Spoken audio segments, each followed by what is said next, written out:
الحمد لله رب العالمين والصلاة والسلام على أشرف المرسلين سيدنا ونبينا مولانا محمد وعلى آله وصحبه أجمعين وبعد. It is my pleasure to be the moderator for this session. Guest speaker today is Dr. Jamal Badi, who graduated from Portland State University with a BSc in Science with minor in Psychology. Thereafter, he proceeded to Saudi Arabia, where he enrolled Islamic University in Madinatul Munawwara, and graduated in Dawah. And then at the same university, he chose to further his studies and obtain a master's and PhD in Usuluddin. Currently, Professor Jamal Badi is a professor at the International Islamic University, Malaysia, attached to the Kuliah Islamic Revealed Knowledge and Human Sciences. He has, to his credit, published a book and a number of research articles. And his topic today will be thinking from an Islamic perspective. So, تفضلوا يا دكتور. بسم الله الرحمن الرحيم. الحمد لله رب العالمين والصلاة والسلام على نبينا محمد وعلى آله وصحبه أجمعين. اللهم علمنا ما ينفعنا وانفعنا بما علمتنا وزدنا علما يا ذا الجلال والإكرام. آمين. Dear brothers and sisters, Assalamu alaikum wa rahmatullahi wa barakatuh. And to our session.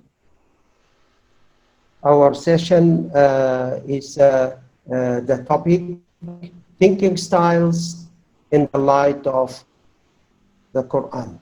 Thinking styles in the light of the Quran. This is a result of humble research. Okay? We can see here that the list of 15 thinking styles that have been used in the Quran. And this, by the way, there was starting 1970s, early 1970s in the West, there were many articles and books on thinking styles. And I have exposed to a number of those studies and books, and it came to my mind, was a question whether the Quran, being the Kalimatullah, is the message of Allah to be conveyed to the humankind minds, and whether the Quran used different styles to convey the message. Why? Because it is presumed that people have different preferences, so like some people maybe would prefer using logic thinking, where others may be more influenced by emotional thinking. Like we can see that in today's disciplines of knowledge, architectures and engineers like to use the visual thinking style. So that this was the question. And going through the Quran, it was surprising that the Quran has used a number of thinking styles in conveying its message. So this is the introduction. You have seen here in the first slide, these are the mainly the thinking styles used by the Quran to convey the message. By the way, for sure, there are many objectives of using all these thinking styles, beside that conveying the message to the right person according to his or her preference of thinking. However, for the Muslim,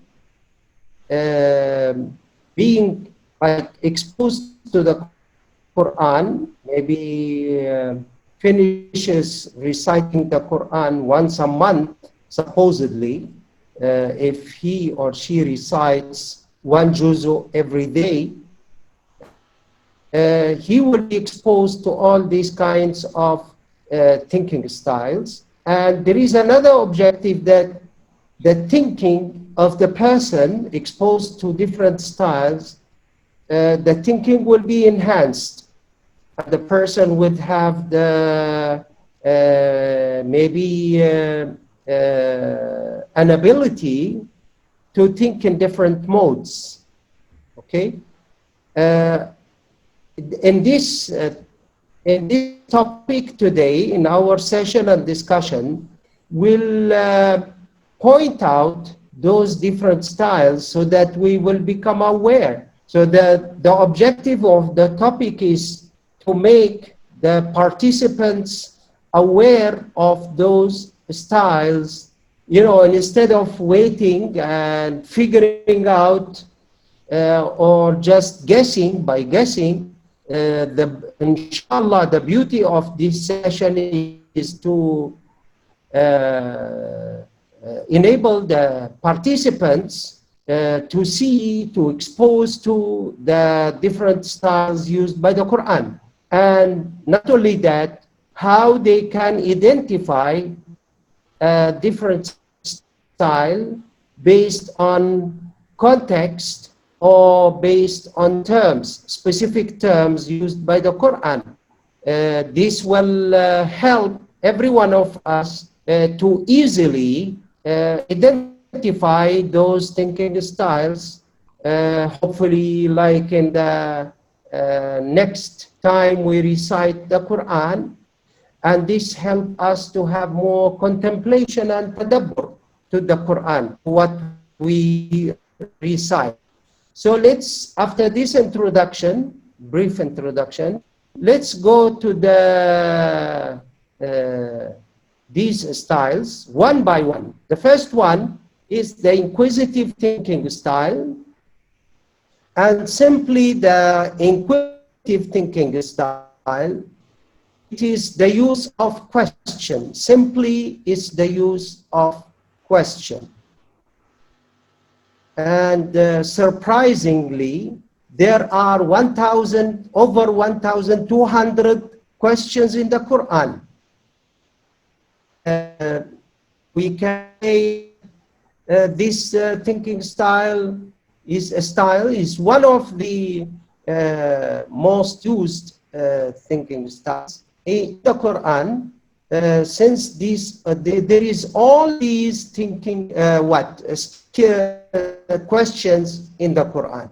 So just by asking questions, this is, by the way, being inquisitive for sure opens up the mind, and that is the thing. That's the objective, to be open to the truth, to be open to the message of the Quran. Okay, how the Quran does that? So what are the terms? These are the terms you can see on the slide. These are question tools. We call them adawatul istifham in Arabic. Question tools. Lima, kaifa, lima, why, kaifa, how, aina, where, mata, when, man, who. So these are, and then some of them are maybe different tools for the same, like, you know, amma, about what? About what? They are amma, ma, and mada. Mada, what? Nam. And I is which indicators. If you use, there is a tip here. If you use the English interpretation for the meaning of the Quran, so this, when you come across a question, you know, you will be it will be interpreted as a question. You can see it clearly, even if you don't know Arabic. Or let's say Swahili or any other language, if it's used for the interpretation of the Quran. You can see easily the question there in the ayah, in the verse. Some verses might have even like more than one question, like Surah Al-Fil. Let's go over some examples. أَفَسِحْرٌ هَذَا. So here it's the Hamza, by the way. It's called the Hamza, and it's the most used tool. أَفَسِحْرٌ هَذَا. Okay? أَمْ أَنْتُمْ لَا تُبْصِرُونَ. Then, is this, you see the question, is this magic, or do you not see? So the question is there. Hamza. The next one is أَمْ يَقُولُونَ, or say they, he is a poet, one for whom we may expect the accident time. أَمْ يَقُولُونَ شَاعِرٌ نَتَرَبَّصُ بِهِ رَيْبَ الْمَنُونَ. The next ayah or surah, which I hope every Muslim memorizes, أَلَمْ تَرَ كَيْفَ. You can see there are two questions or two question tools in one single surah, short surah. تَرَ فَعَلَ رَبِّ أَصْحَابِهِ. Have you not considered, O Muhammad, how, you see, have you not, the question, how your Lord dealt with the companions of, it's not the companions of the, I mean, the ashab here, I think maybe the interpretation term, maybe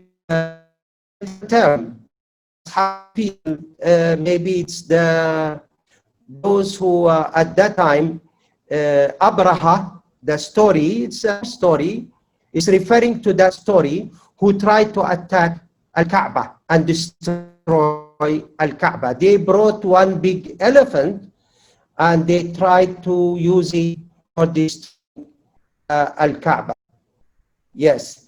And then Allah subhanahu wa ta'ala, as you know, the rest, as it is told in Surah Al-Fil, how Allah punished them and they were all destroyed. It became just a historical incident. Anyway, so also al-qari'atu mal-qari'ah wa ma adraka al-qari'ah. These are just examples. The next ayah, hal ata, has there not come upon the man a period of time when he was nothing? هل أتى على الإنسان من حين من الدهر لم يكن شيئا مذكورا. Okay, so these are the types, these are examples of those questions. Once you can see the question means that inquisitive thinking style. Al-Quran want to build the inquisitive mind in the Muslims. Inquisitive mind, by the way, this is also very important. We mentioned being open to the truth, whether it is Al-Quran or something else, in research, in real life, and many other things as well. Okay, so again, Hamza and Hal and Kaifa. This is in one ayah. You can see four terms or four inquisitive tools or question tools have been used. Okay, the objective thinking style. Objective thinking style, by the way, there is something I would like to share with you. Well, let's go back. Objective thinking. When we talk about thinking styles, these are universal concepts. And those styles are used by Muslims and non-Muslims. Here we are referring to Al-Quran, as the Quran used those styles. So now, what is an objective thinking styles? Objective thinking requires two issues or two aspects. There are two aspects of the objective thinking. If you have a claim or judgment, Al-Quran teaches us to provide an evidence. So that's the first aspect, providing evidence for what we claim. That's the first aspect, or for what we judge, if it's a judgment, claims or judgments. You know, this is normal in our talk, in our conversation, in our writings, in our research. So that's the first aspect.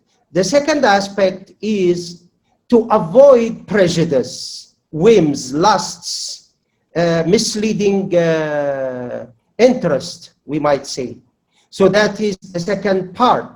Both things, both aspects are there in the Quran. The positive, we are encouraged, like in this surah and in this ayah, the term burhan. Burhan means evidence or proof, to provide a proof for what we claim.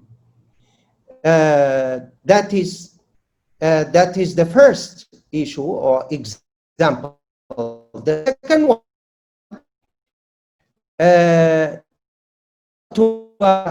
we want to imagine, has to be not based on lecture. It's or not just based on prejudice. Okay, so the first ayah, you can see, وَمَا يَتَّبِعُ أَكْثَرُهُمْ إِلَّا ظَنًّا إِنَّ الظَّنَّ لَا يُغْنِي مِنَ الْحَقِّ شَيْئًا. Yes, and most of them follow not except assumptions. Indeed, assumptions avails not against the truth. Okay, that is one of the issues to be condemned or condemned in the Quran, to avoid adhan. Number two is to avoid doubt. Doubt and misleading interest. وَأَمَّا مَنْ خَافَ مَقَامَ رَبِّهِ وَنَهَى النَّفْسَ عَنِ الْهَوَى. So that, you know, like we have been reminded again, times and again in the Quran, to avoid being misled by our whims, lusts, and self-interest. That's very important in making a judgment or making a claim. And that is very important in objective thinking. This is used in the Quran in many places. We are reminded. So, the other terms that, like sultan here, sultan means also, it means proof or evidence, by the way. So anything that that means, like hujjah. Hujjah is another term. Okay, so that is for the objective thinking. Now we move to the third style, and that is positive thinking. Al-Quran teaches us to be positive in our thinking. Okay, to be positive in our thinking. And being positive, this helps, you know, whether you are like in research, whether you are reciting the Quran itself, being positive, like whether you are making a decision, you need to be positive. not to depend on negativity. Negativity might mislead you, might put you in a state where you cannot even make decision. So being positive is very important for thinking in general, and it is used in the Quran, okay? Like we are reminded in many times in the Quran to seek Allah's support and mercy and not to give up. Like the first one, la taqnatu, the highlighted word with yellow color. La taqnatu, don't be hopeless, don't be despair. Okay, always be positive. So the next one is hypothetical thinking, the use of hypothesis. Simply, that the hypothetical thinking is the use of hypothesis. And as we know, hypothesis leads, if you have more than one hypothesis in your mind, like in your study, in your research, this helps you to reach the point, to reach the truth, to find out the truth, to find out also the result. You know, experiments today are based on hypothesis. Research is based on hypothesis. So that is, we can claim that this is the real life application. Once we gain this hypothetical thinking style, then we can come up with hypothesis. You know, some researchers find it difficult to come up with a hypothesis. We learn how to, in the Quran, there are many dozens of ayat where hypotheses are used. It's also good in the court. It should, you know, making a decision in the court will necessitates that we look for hypotheses. What are the possibilities? Looking for possibilities. We are talking about possibilities. Now, by the way, there is an art that is called abductive reasoning. You may find out from the internet, there are many good articles. Abductive reasoning helps researchers to come up with hypotheses. But we are talking about the Quran. The Quran teaches us in many examples how to make hypotheses. Okay? Here is some examples.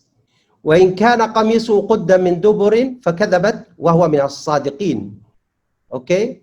But if his shirt is torn from the back, then she had, okay, actually the ayah before that, it says, if his shirt is torn from the front, then sadaqat, she is telling the truth and he's lying. Now both Sayyiduna Yusuf and the lady of Al-Aziz Misr, of the palace, you know, she claimed or accused, we are talking about accusation. So she accused Sayyiduna Yusuf alayhi salam of trying to chase her and, you know, do the fahisha. But then here comes someone from the same family who was, it was a witness from the family who actually came up with this hypothesis, you see. And because of the hypothesis, they were able to find out that she was making a false accusation. Okay, so this is the thing. Again, in many ayat, instead of Allah subhanahu wa ta'ala telling us the claim or the telling us the truth, Allah will put it nicely in a way that there are 3 or 4 hypotheses. Okay, قُلْ مَنْ يَرْزُقُكُم مِّنَ السَّمَاوَاتِ وَالْأَرْضِ. Say, who provides for you from the heavens and the earth? Say, Allah. It's Allah. Qulillah. And indeed, we or you are either upon guidance or in clear error. One of us is not telling the truth. By the way, this is good, my brothers and sisters, even with our children or kids. If they say, if someone is, you know someone is not telling the truth, you might use this Quranic style, saying that or stating that someone, just telling you don't want to tell your son or daughter that you are telling a lie. You would say someone is not telling the truth. Simply, if you put it that way, someone is not telling the truth. This leaves a room for the person to think about what he has done and give him a chance to come back, to repent, to regret what he has done. So you can try it. Instead of you are telling your son or your worker, if you are in a working place, that you are telling a lie, that's just an accusation, even if you know that for sure he's telling a lie. But you can use this Quranic style, one of us is not telling the truth. One of us is not telling the truth. This is, the Quran maintains or preserves the dignity of humans. Okay? Preserve the dignities of humans, giving them a chance to repent or to regret what they have done. Okay.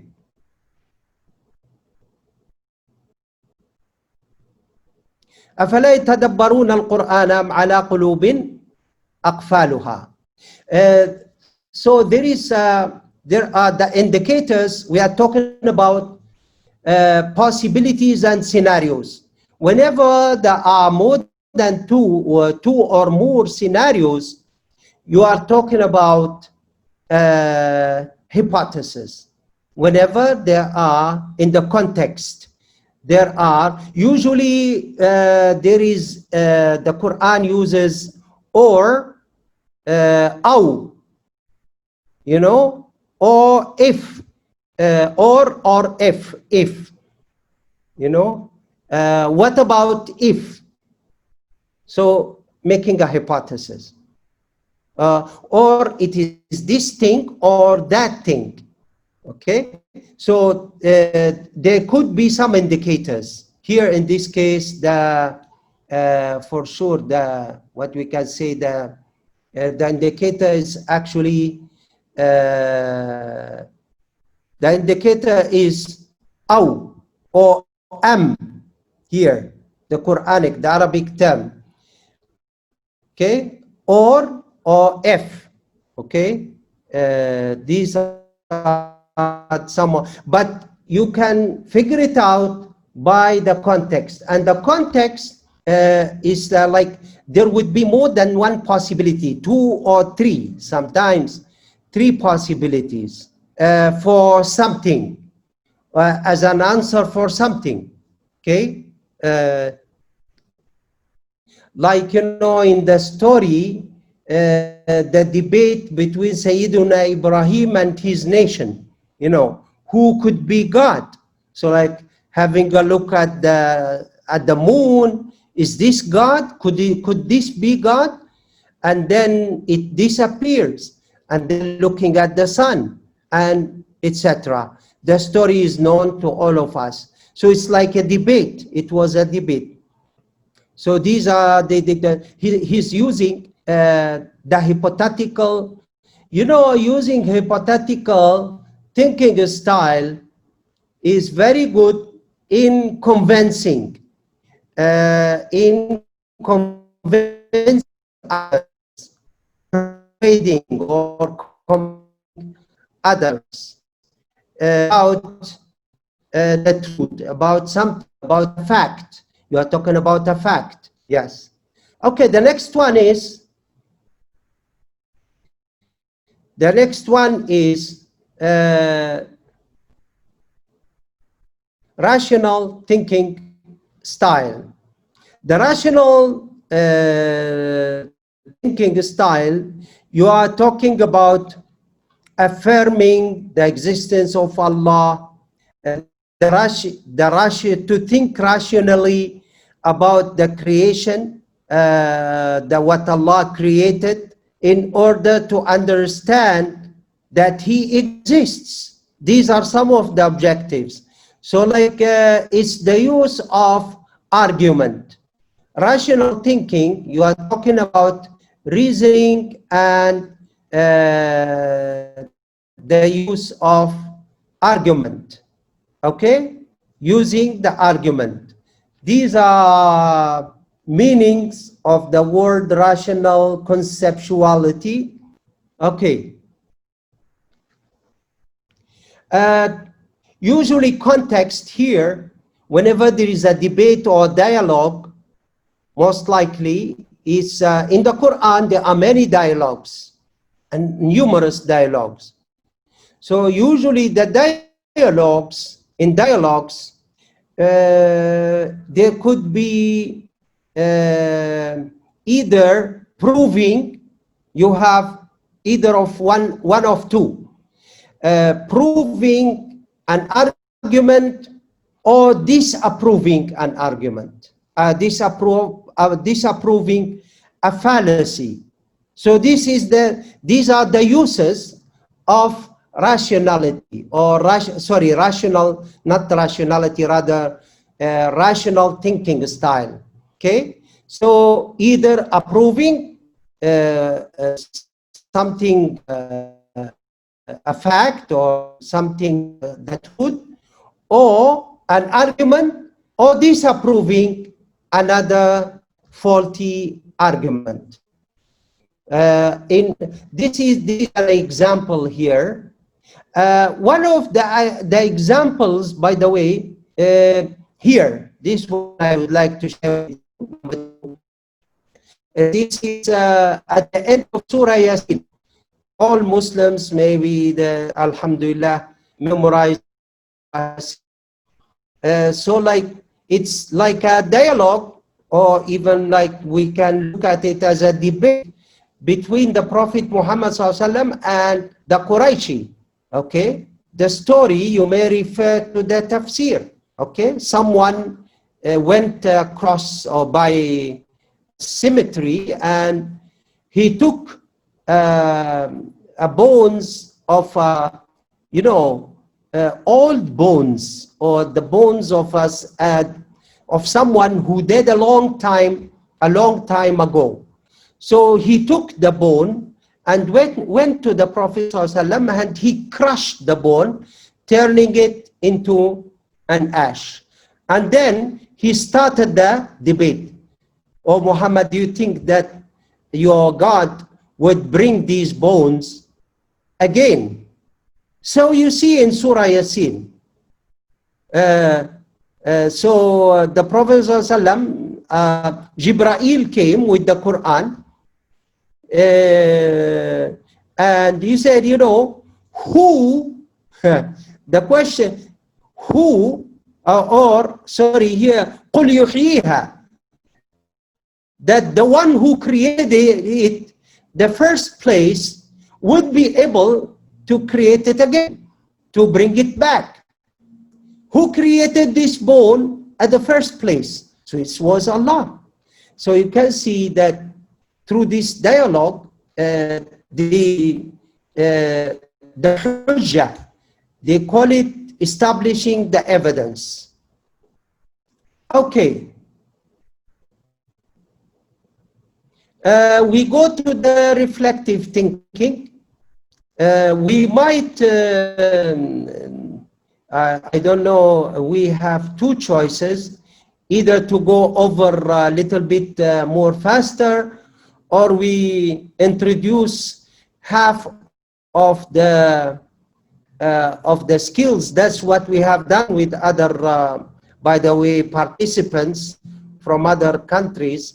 We can take another, we can take maybe two more thinking styles, and then we can finish the other half next time, inshallah subhanahu wa ta'ala. Now, reflective thinking, there's one thing that I would like to share with you, brothers and sisters, and that is we have reflective thinking or contemplative thinking, and we have scientific thinking. We have the scientific thinking. So the reflective and scientific thinking have something in common. Both they talk about, or they mention scientific facts, or it talks about, both talks about the creations of Allah, the signs of God, okay? Both reflective and scientific. However, in scientific thinking, facts are just produced as facts to indicate that the Quran is actually some facts. This is by the way, highlighted by Maurice Bucaille, the French Orientalist. He said that some of what the Quran told us about creations, like the creation of a human being in the womb of the mother, or also in Surah Al-Mu'minun, Surah Al-Nur, and then the creation of milk, okay? It's only after more than 1,000 years has been verified through the technology. So it is, for the scientific thinking, it's just like a way of proving that this Quran is revealed by Allah. It is a message of Allah subhanahu wa ta'ala. That's one objective. But the second objective is actually for making it directs our attention to the facts, scientific facts, so that we may improve our life to be civilization. As you know all, that we have been created to establish the civilization. So like those facts, so these are two important what we call it, the objectives of using scientific thinking, either to prove the Quran is the word of Allah. Number two, that to direct our attention, to draw our attention to the laws, to the facts that Allah created in the world, so we may fulfill our mission as a steward, as a vicegerent, as a khalifa, okay, to establish the Islamic civilization.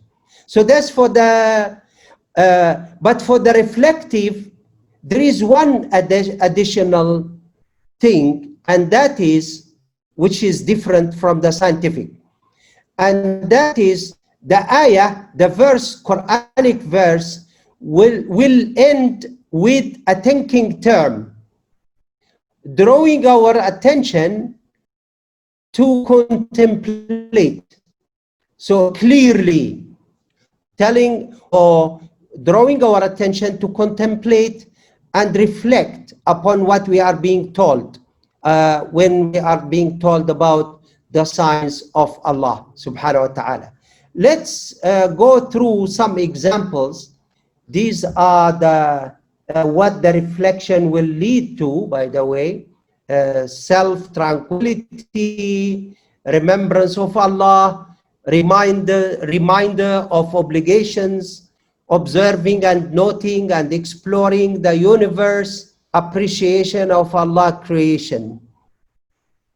Okay, some of the terms used, by the way, at-tadabbur could be either in the Quran itself or it could be in the universe. So this is the first example, like it's tadabbur al-Quran, okay? But in the second one, إن في ذلك لآيات للمتوسمين. التوسم we mentioned earlier in one session that it is used or translated as firasa or ta'ammul, contemplation, reflection and contemplation. And it's related, إن في ذلك لآيات. Allah is talking about the signs for those who discern. So those who ponder, those who reflect. Okay, so either tadabbur or reflection, either upon the Quranic ayat or the universe. Okay, if you wish, Prof. Abul Fadl, if it's like, I'm afraid now that it's already, we spent about 45 minutes. We may have, since we have another 7 or 5, about 7, yes, another 7 thinking styles, we can stop here and finish in another session. We can have another session, can be arranged with Prof. Omar Kasuli and Brother Nasur. Inshallah, we can have our second session. Naam. So we can stop here to attend to the questions by the participants. We would like to thank Professor Jamal Badi for his presentation on the thinking styles in the Quran. I think what is very helpful is